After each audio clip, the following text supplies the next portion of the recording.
Anthony Petrelli, Maple Leaf Hot Stove. He does great work over there. I try to remember to read him on Mondays, so you should do the same. What's up, Anthony? How we doing, buddy? I'm good. How about you? I'm well. I lost all my bets this weekend, so that part sucked. I got absolutely cratered in football yesterday. It was a day that I have not been familiar with as of late because I've been red hot, and it was a reminder of like, oh right, this is how this is supposed to go. Damn it. Okay, so it was a tough scheduling last night with the Leafs at 5:00. That was about as poorly done as it's been in a while. Yeah, that's especially across from two hyper meaningful games in the NFL, like two of the better games that we got on a loaded calendar. But yeah, I don't know. I go back between whether I'd prefer the Leafs on Friday nights, which they've got this week, or the Sunday afternoon game. Both are just nightmares. One a weekend, Leafs. One a weekend. Saturday night. That's all you get. That's all you should ever get. Okay, so let's start with this. Felt really weirdly important for them to have that stretch in the second period where they just all of a sudden started pumping goals past Levi. How did it feel to you? It was interesting in that they really weren't playing that well. I mean, they were getting outshot when they were down 3-1, right? Like it was like 15-10. They were like they hadn't. I don't think they had registered more than 2 shots in that period. Yeah, and so you're kind of watching going, well, they have 3 and 15, and I don't know if a single one would have gone in on Wool or Stellaris, but here you are, and it's not exactly like you're running play otherwise where you can just take comfort in the overall process that's taking place to get to that point on their end. It's not like you could say the Leafs are dominating and, it's just Dennis Hildeby. You're watching it going, okay, Hildeby's not helping, but the team's not helping either. So there seemed to be something just in that, one, like feel good about yourself, put the puck in the net. Obviously, you mentioned Max Domi, and I know he scored earlier in the game, but then they got rolling. They get a power play goal. Things kind of come together. So I don't want to make too much of it. I mean, it's a Sunday in December against Buffalo, but it felt important just in that it's good to kind of get the buzzer going and watch the puck go in the net for your team. And really the big thing was having a third line that actually kind of set the pace for it, which was kind of wild. Like once they scored the second goal, watching it live, I thought to myself, there's no way they're wasting a 2-goal effort from the third line. Like there's no chance their top 6 is getting shut out this game. So like they're probably winning now, but it was nice that the third line kind of sparked it. Yeah, the thing for me is not so much like, hey, blowing that out of import in terms of, hey, look how good they responded and they did. It's more so that it was like you put it against everything that they've been doing lately. Like this has not been a 1-game blip, right? These are the ones where normally if it's 1 game, you just kind of throw it away. But it's not. It's after a Detroit game that they lost and they didn't look like the better team for large stretches of the game. It's against, this stretch of play where they've felt like they've been papering over problems with really good goaltending, and then they don't have a great goaltender in there, and you're like, oh, wait, is this just what it looks like every single night? Is this kind of what we've been watching? And I kind of got the sense of like, it's not – it was a departure in the sense that they were playing especially poor, especially to start that second period, but I didn't get the sense of like that it was that far off. Yeah, it was – I kind of had that same thought too in terms of, oh, well, they don't have a goalie playing lights out in front. And now, going into the game, I thought, well, maybe, you lose game Saturday.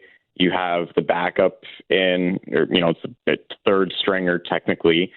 And maybe you buckle down defensively and actually kind of flip the script. So the fact that didn't really happen for half the game, it was a little bit noteworthy. And I mean, they're not starting games very well at all right now. I think that's been like a 2-week run of just really poor starts. And it's almost always shift one, lose the face off, puck goes in deep. The other team starts hemming you in, and then they just can't seem to break it. And so, their goaltending is papering over some of these issues that they've been having lately. And they, I think throughout this entire core's tenure, they just kind of dipped their toe into the water of games. they never really come out and, set the proverbial tone or dictate play or kind of push how things are going to go along. It's kind of, well, let's see if we get through the 10 minutes and then we'll slowly start to get going from there. But the problem is when you play better hockey teams, they don't give you 10 minutes, right? Even the Boston Bruins, who, I don't know if I want to say they're reeling, but they're definitely not as good as they have been.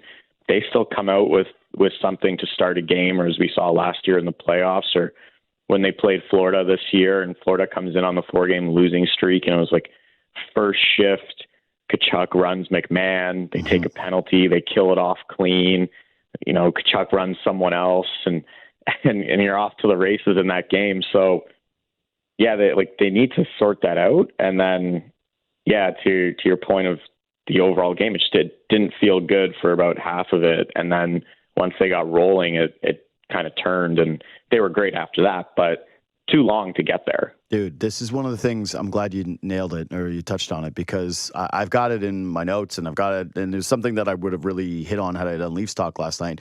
They're slow starters. And this is the joke, right, with Babcock is start on time, start on time, start on time. And what did you just say? They dip their toe into games? Like, yeah, that continues to be a thing. You're playing a desperate Sabres team after a loss. I want to see you come out and try to put it away immediately, and that wasn't the case. And so, yeah, you kind of get the job done. But to me, it's almost like more worrying that you do it that way because it validates the poor behavior. And I think that it's pretty – you can say this about the Toronto Maple Leafs this year. They are a team where they start slow. Like, period. And it's a team that has done that year over year over year. It's been a problem for them. And when people have their takes of like, hey, I get it. It's a fundamentally, it's an argument that everyone's exasperated on. The whole like, hey, can you win with the core four thing? And what do you do moving forward? And this year, of course, it gets complicated as it always does by the issue of the guy that's up for the contract is the one that's playing the best, which just seems to happen somehow every single time. That it's like, okay, well, if you are making the case about changing things up and removing certain talent, it's like because you're searching for things that are pattern breakers. And this one drives me crazy where it's like, okay, you lower yourself to your competition, which they've done multiple times over the stretch, whether it's been the Blackhawks game, whether it's been this one. Really, the only quality game they played was against the Ducks, but it wasn't anything of like, that's nothing to write home about. You beat the Ducks, you outplayed the Ducks. Congratulations.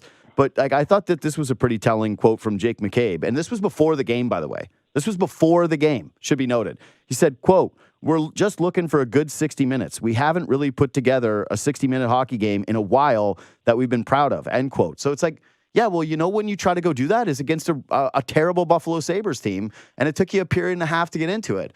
The Leafs center dilemma: who can strengthen the roster? If you're a Toronto Maple Leafs fan like me, you know the team's center depth has been a constant concern this season. With Austin Matthews set to return from a mysterious upper body injury next week, the excitement of having our star back is palpable. However, there are still serious issues to address in the center position to keep the team competitive and, of course, fuel our playoff dreams. David Kampf, a key piece in the center rotation, is sidelined with a lower body injury. As if that weren't enough, Kaye Jarnkrok is still recovering from surgery, leaving another gap in the lineup. Max Domi, expected to be a versatile asset, has been placed on injured reserve, further aggravating the situation after missing consecutive practices due to lingering pains. To sum it up, the Leafs are missing 4 functional centers, and the pressure to act is mounting.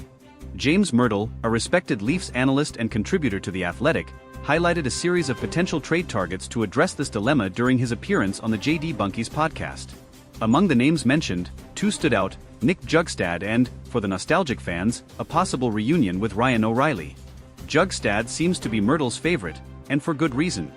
The player, who signed a 2-year deal with the Utah Hockey Club last offseason, carries a manageable $2.1 million cap hit, which is essential for a team as salary cap-strapped as the Leafs.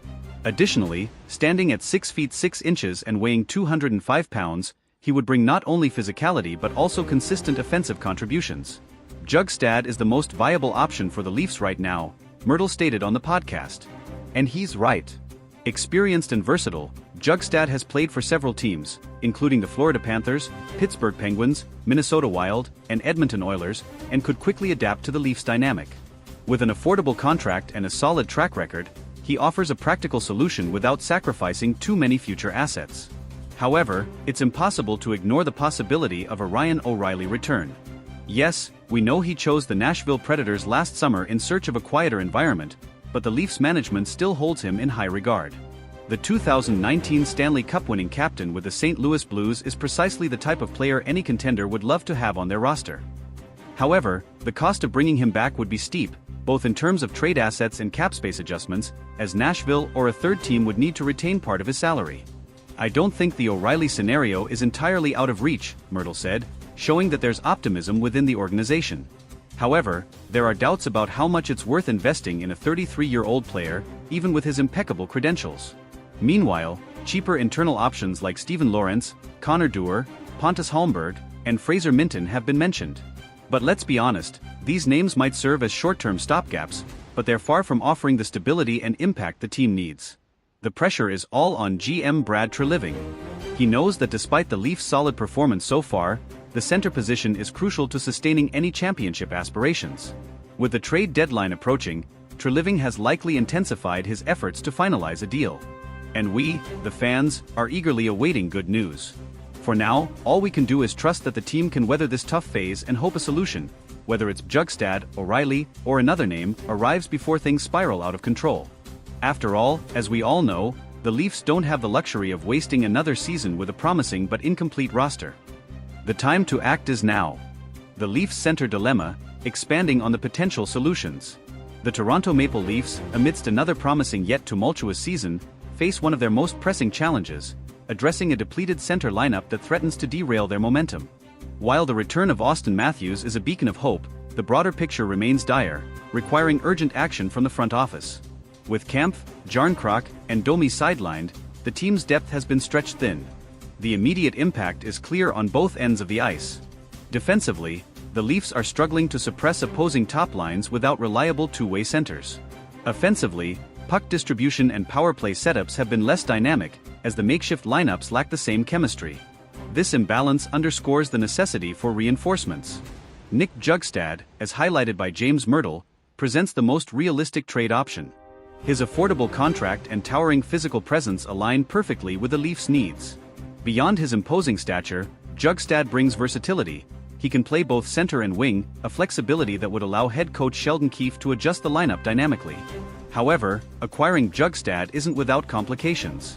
The Utah Hockey Club, formerly the Arizona Coyotes, is currently rebuilding but may still demand a premium return for their experienced forward. The Leafs will likely need to part with a mid-tier prospect or draft pick to make the deal work. With their prospect pool already thin, Treliving faces a tough decision. Another name that excites fans and analysts alike is Ryan O'Reilly. The former Conn Smythe winner and Stanley Cup champion has a proven track record of elevating teams in high-stakes situations. His leadership during his brief stint with Toronto last season left a lasting impression. Yet, the Predators have little incentive to move him unless the offer is overwhelming. Should the Leafs pursue O'Reilly, it would almost certainly require a multi-asset package. A first-round pick and a promising young player like Nick Robertson might need to be part of the conversation. Additionally, Nashville would have to retain salary, a process that often involves a third-party team to facilitate. The logistics are challenging but not insurmountable. Internal options like Pontus Holmberg and Fraser Minten offer short-term relief but lack the experience needed for a deep playoff run. Holmberg has shown flashes of potential, but his limited NHL exposure raises questions about his readiness for a consistent role. Minten, while promising, is still developing and would be better served continuing his growth in the minors.